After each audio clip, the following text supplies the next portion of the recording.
a leer juntos el pasaje de Jueces, capítulo 1, versículos 19 al 28.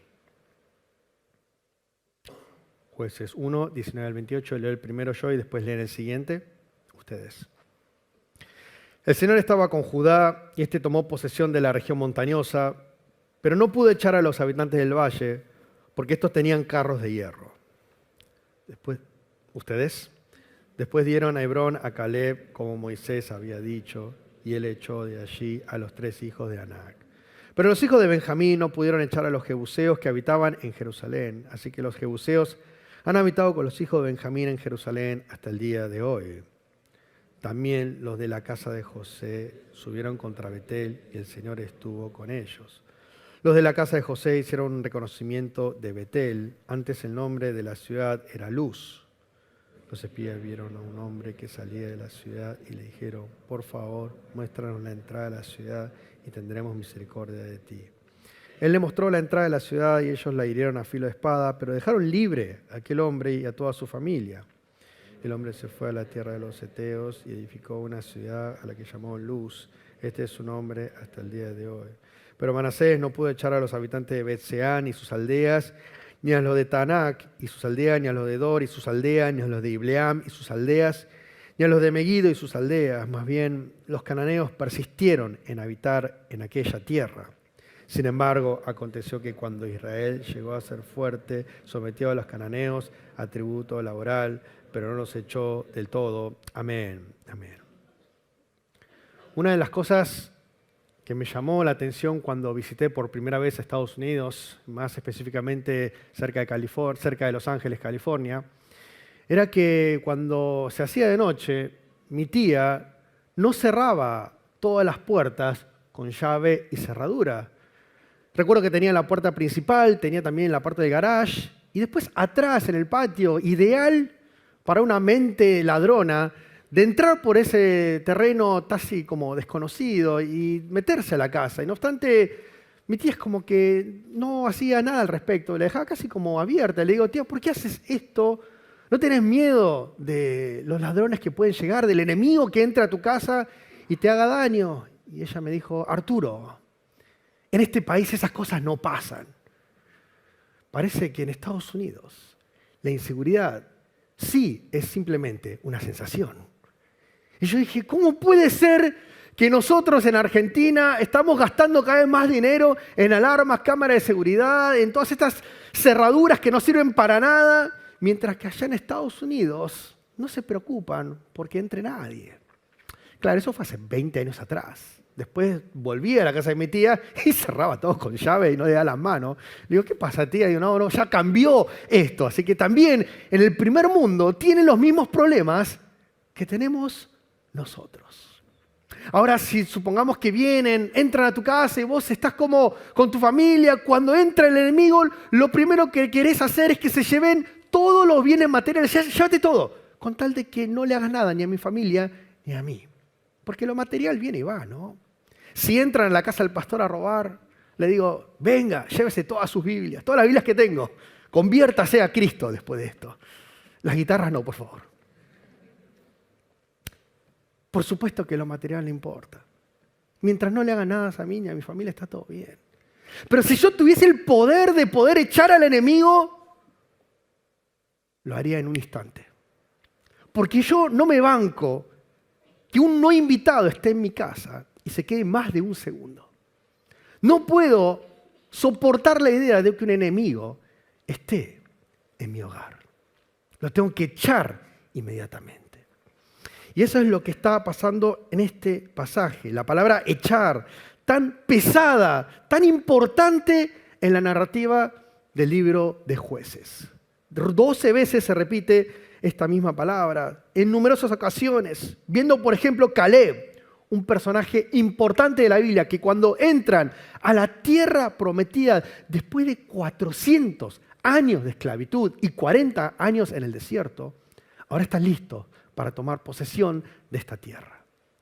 Y dice que tienen que tomar posesión de la herencia que Dios le da. Y esa palabra, tomar posesión, es que Dios te regala esta tierra para que finalmente, después de tanto sufrimiento, puedas encontrar descanso. Es un regalo divino que adelanta nuestro descanso celestial allá en los cielos. De eso se trata la tierra prometida acá. Y después de tanto tiempo de sufrir, podés entrar en tu casa y tenés que tomar posesión. Y esa palabra tomar posesión es la misma palabra que se utiliza también para hablar de echar al enemigo. Echar y tomar posesión están tan íntimamente ligados estos términos que vos para poder habitar tenés que sacar al que está ahí adelante.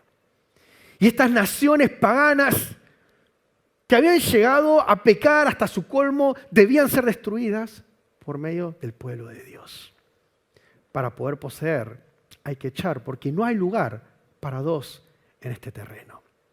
Y tenemos entonces el pueblo de Dios que echa a los enemigos, y la palabra echar no significa simplemente, bueno, andate en mi casa, pero alquilate otro Airbnb para allá. No.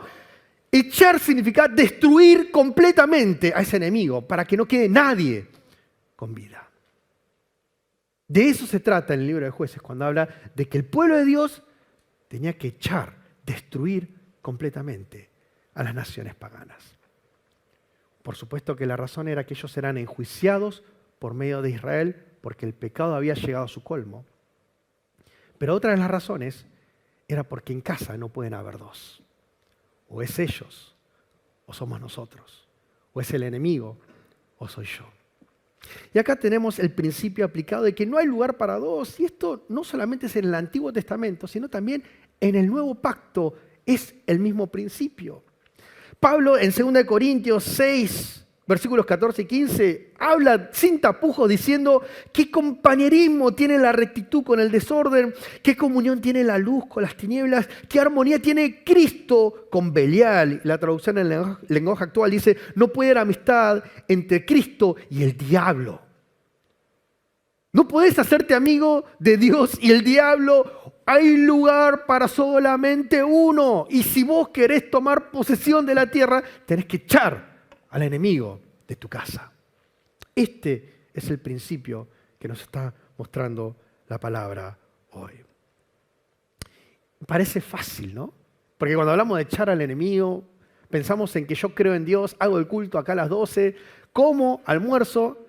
Y creo que ninguno de ustedes va a llegar a casa y le va a hacer una reverencia a los Gauchito Gil que tienen ustedes erigido en su baño. Ninguno de ustedes va a llegar a casa, ya estoy muy espiritual, voy a leer el horóscopo. No, sabemos que no son compatibles esas dos realidades. Sabemos que es Dios y no adoramos a Buda, por caso, ¿no?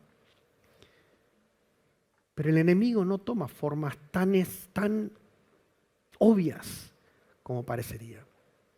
Porque el enemigo no es tan fácil de echar. Es inteligente, sigiloso y se mete en medio nuestro sin que nos demos cuenta.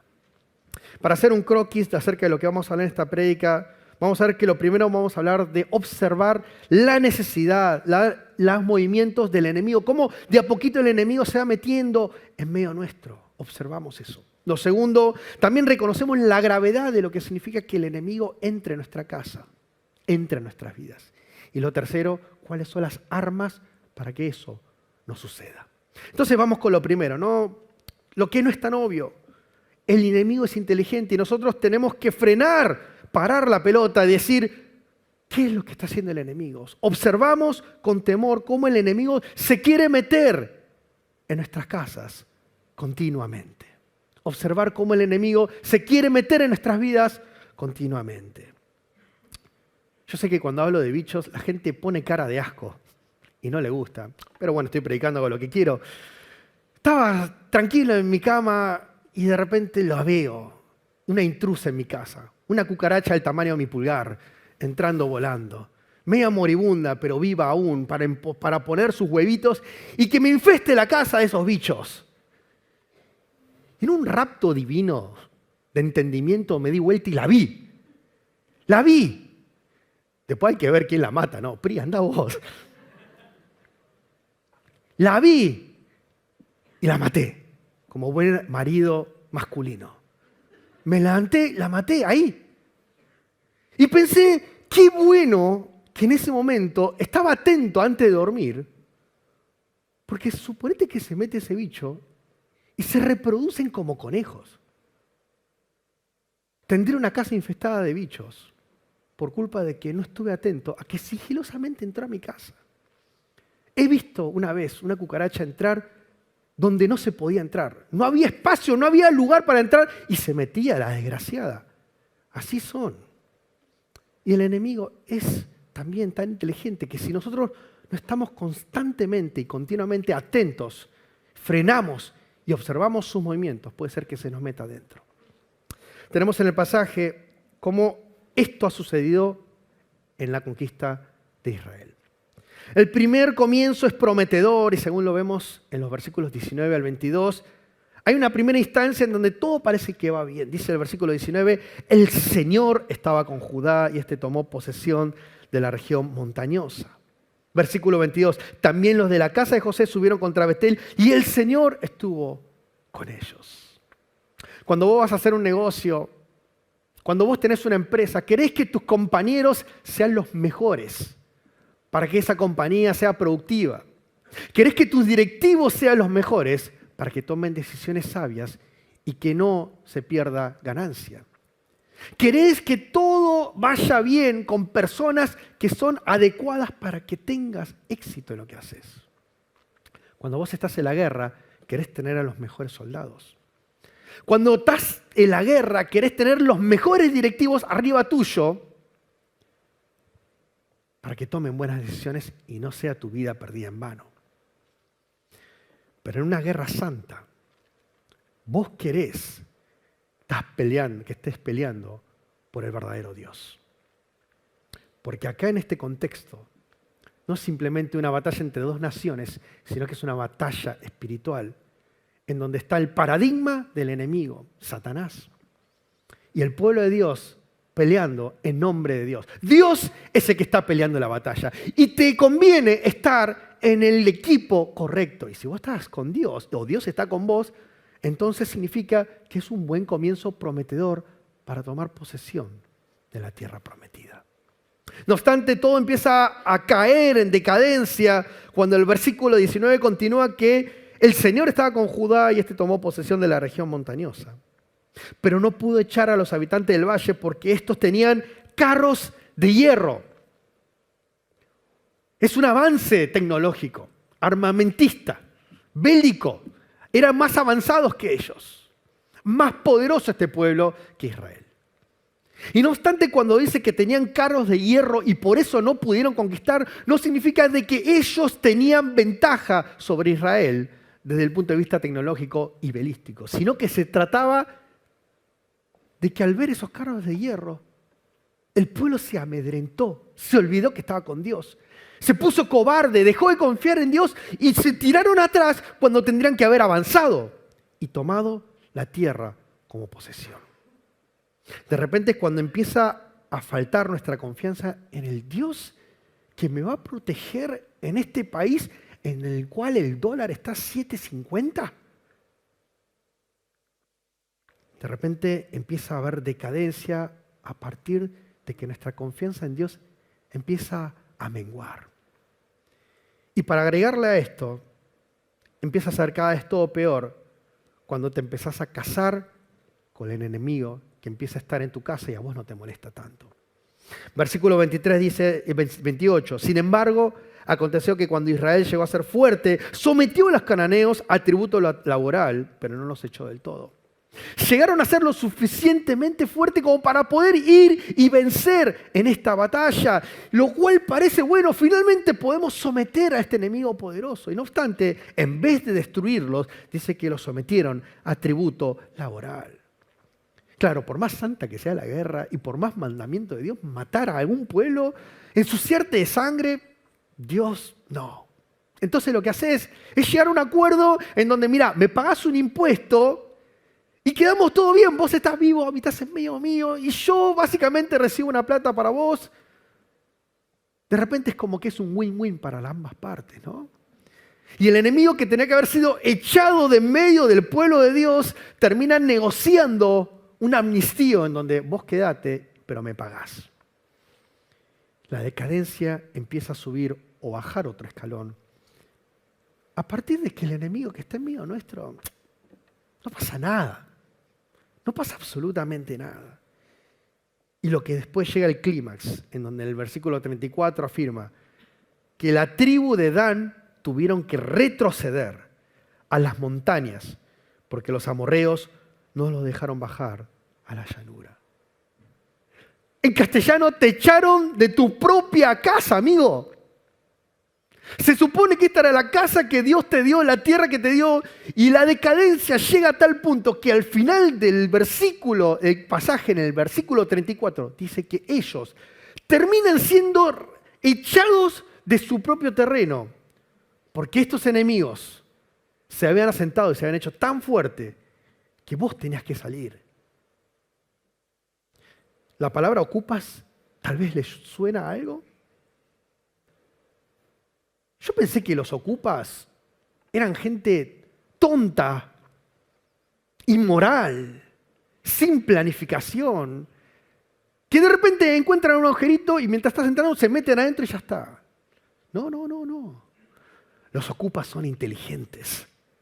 Mientras vos estás ahí mirando el celular, saliendo de tu casa, están mirando todos tus movimientos. Están estudiándote, están sabiendo cuándo hacerlo. Hay una organización mafiosa detrás de eso para que una vez que vos estés descuidado en tu segunda casa, ¡tuc!, se te metieron adentro. Y nunca te enteraste hasta que fue demasiado tarde. Esto es lo que sucede en esta situación. Como el enemigo que jamás tendría que haber estado en medio nuestro, de repente se encuentra habitando en nuestro hogar, en nuestra casa, en mi corazón. Donde está el Espíritu Santo, estoy conviviendo con el enemigo. Si tan solo hubiesen frenado y observado cuáles son los movimientos sigilosos de este enemigo, tal vez esto no hubiese ocurrido. Ahora, ¿dónde está la gracia de todo esto, no? Porque parece todo que es un pesado, malo, venís a la iglesia para quien sea, estás cansado y te decimos que hay un Satanás en tu corazón. La gracia es que nosotros éramos enemigos de Dios. Nosotros éramos los enemigos intrusos, intentando meternos en un agujerito al cielo para que Dios nos eche.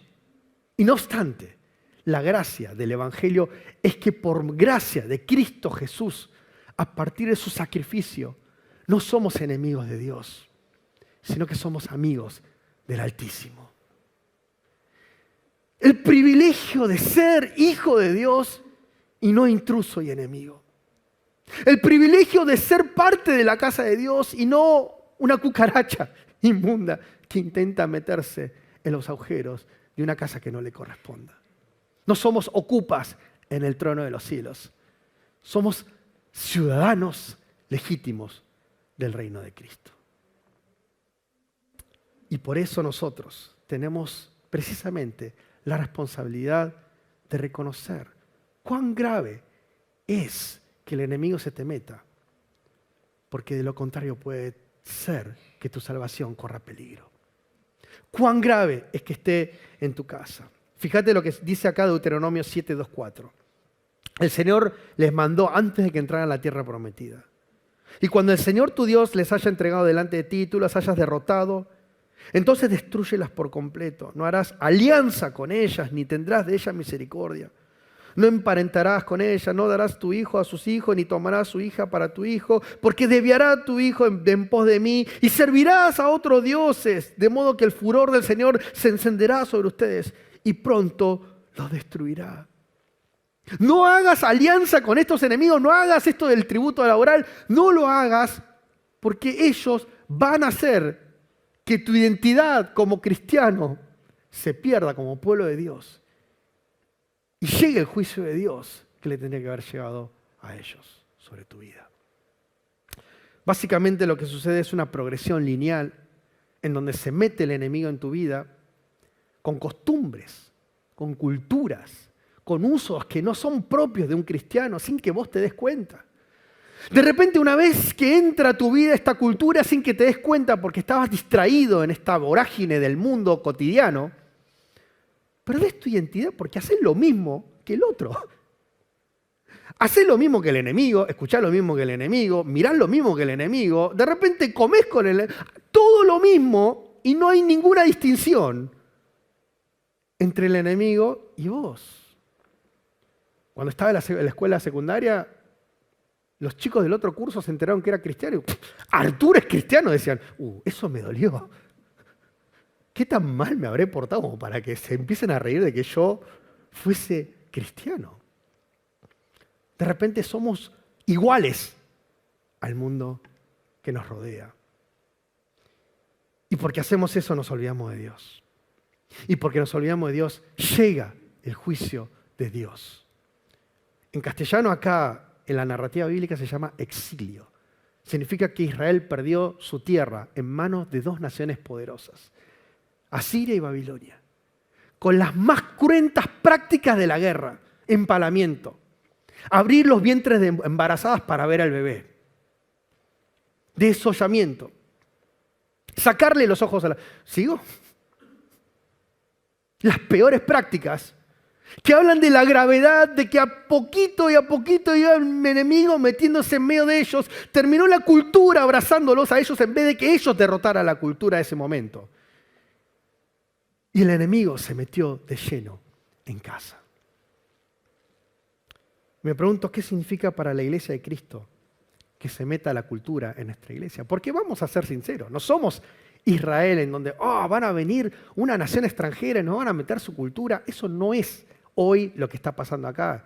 Ninguno de nosotros puede arguir superioridad étnica, racial, de estatus social. Somos todos iguales a los ojos de Dios.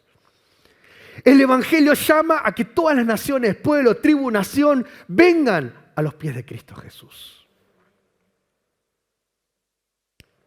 Pero el enemigo toma otra forma hoy. Directamente en forma de una cultura reinante que se mete en nosotros y la aceptamos, la abrazamos y hacemos lo mismo que hace el mundo porque no nos damos cuenta. Y no tomamos conciencia de la gravedad de que ellos se metan en medio de nuestros corazones, de nuestras familias, de nuestra iglesia. Hoy estamos hablando de una cultura reinante en que, por ejemplo, nos hace estar tan ocupados que no hay tiempo para pasar un momento con nuestro Señor en el día. Estamos tan agobiados en nuestros quehaceres diarios que la meditación bíblica es una utopía para los cristianos. Estamos tan sobreestimulados que no podemos venir a adorar porque las luces se encuentran en Instagram, en las redes sociales, no en la adoración al Señor. Estamos tan distraídos que adorar al Señor se vuelve aburrido. Estamos tan inculcados en sistemas de razonamientos que son contrarios a la palabra de Dios que somos adoctrinados sin que nos demos cuenta, con enseñanzas que son directamente contrarias a lo que el Señor nos está enseñando hoy. Hoy, la iglesia de Cristo está siendo amenazada por una cultura que no solamente quiere habitar en medio de nosotros, sino que nos quiere echar de la tierra prometida. Quiere apoderarse de tu salvación y que ni vos ni tus hijos entren al reino de los cielos. Y nosotros no nos estamos dando cuenta porque estamos adormecidos con una mente que no sabe qué está pasando. John Owen dice acerca de la tentación que está siempre a la casa, el enemigo rodeando. Dice que un tiempo de adormecimiento de la gracia, de negligencia de la comunión con Dios, de simplemente mera formalidad en el deber, es un estado peligroso, ya que la tentación está en la puerta. Que un alma en tal estado despierte y mire a su alrededor, su enemigo está cerca. Y él está listo para caer en una condición que puede costarle caro todos los días de su vida. Su condición actual es suficientemente mala en sí misma y no obstante, es tan solo un principio de lo peor que está a punto de venir, porque ya está a la puerta. Hay una amenaza que está viniendo a la iglesia de Cristo, porque no estamos con las guardias arriba, sino abajo, sobre esta cultura que se va metiendo en nosotros y nos va haciendo parecernos al resto del mundo como si cristianos y no cristianos fuésemos toda la misma cosa. Entonces, ¿cómo hacer para pelear contra esta cultura, este enemigo que quiere venir a vivir en casa? Lo que encontramos es que tenemos que construir una fe despierta, pensante y profundamente espiritual. Lo tercero que vemos es que tenemos que construir una fe despierta, pensante y profundamente espiritual para combatir con este enemigo que se viene. Tenemos en Deuteronomio 31, 10 al 11, que Moisés le había dicho a lo siguiente a ellos: al final de cada séptimo año, el año de la liberación y durante el festival de las enramadas, leerán este libro de instrucción a todo el pueblo de Israel cuando se reúna ante el Señor su Dios en el lugar que Él elija. Israel tenía que leer todo el tiempo, año tras año, por lo menos una vez, el libro de Deuteronomio, para poder entender de lo que tenían que hacer y cómo vivir como cristianos, para no terminar amalgamándose con la cultura de alrededor. Casi como nuestro plan bíblico, ¿no? Una vez, como cristianos, tenemos que leer la Biblia, ¿no? Por año. Amén. Es difícil el amén, ¿no? Una vez, por lo menos. Ahora, los pastores somos pesados. Yo no. El pastor Pedro tampoco. El pastor Cristian es pesado. Le dice, tienen que leer la Biblia todo el tiempo. Y nosotros lo tomamos como un deber, que tenemos que leer la Biblia, como que bueno, por lo menos voy a tratar de hacerlo. Y nos hemos confundido leer la Biblia con este concepto que es que la Biblia haga mella en nuestro sistema de pensamientos y nuestra forma de entender las cosas. Que empecemos a meditar en la palabra de tal manera que se meta en nuestros huesos. Y a partir de eso, podamos pensar críticamente todo lo que nos está bombardeando el mundo, amenazando nuestra salvación y de los que están alrededor nuestro. No se trata de leer la Biblia, seguir un plan simplemente. Se trata de estar impactados por la palabra de forma tal que yo no puedo hacer más que rechazar aquello que viene porque es incongruente con el poder del Espíritu Santo que está en mí y que me indica por medio de la palabra, eso no es lo que Dios quiere de la iglesia de Cristo Jesús. Hoy necesitamos cristianos pensantes, cristianos con pensamiento crítico, no cristianos críticos. Necesitamos cristianos que piensen críticamente.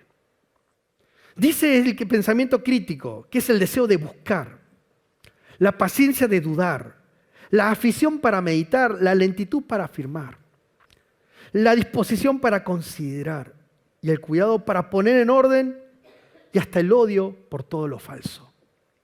Se trata de estar capacitado mentalmente para poder pensar 2 veces aquello que se quiere meter en mi vida hoy.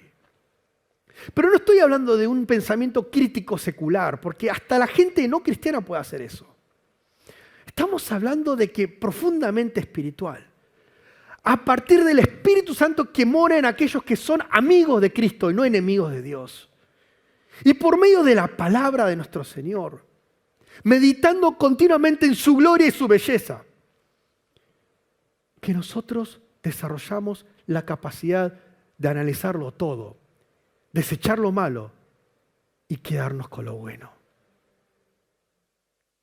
De esa manera, y solo de esa forma, podremos desarrollar una fe construida en lo profundamente pensante y en lo profundamente emocional y afectivo.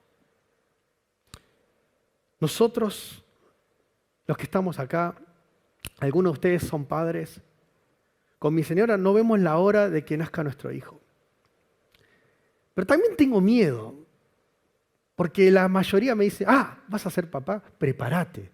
No vas a dormir, la vas a pasar mal, vas a ser infeliz hasta que tu hijo crezca y después va a ser más infeliz. Es como que todo el tiempo te dicen cosas malas, pero lo que me da más miedo, más allá de todas esas amenazas, es de que me dicen que no hay tiempo para vos mismo Y como pastor no da que yo no lea la Biblia. Como cristiano no da que no lo haga, ¿no? Y tengo miedo de que no tenga tiempo porque te dicen que tus hijos son la prioridad.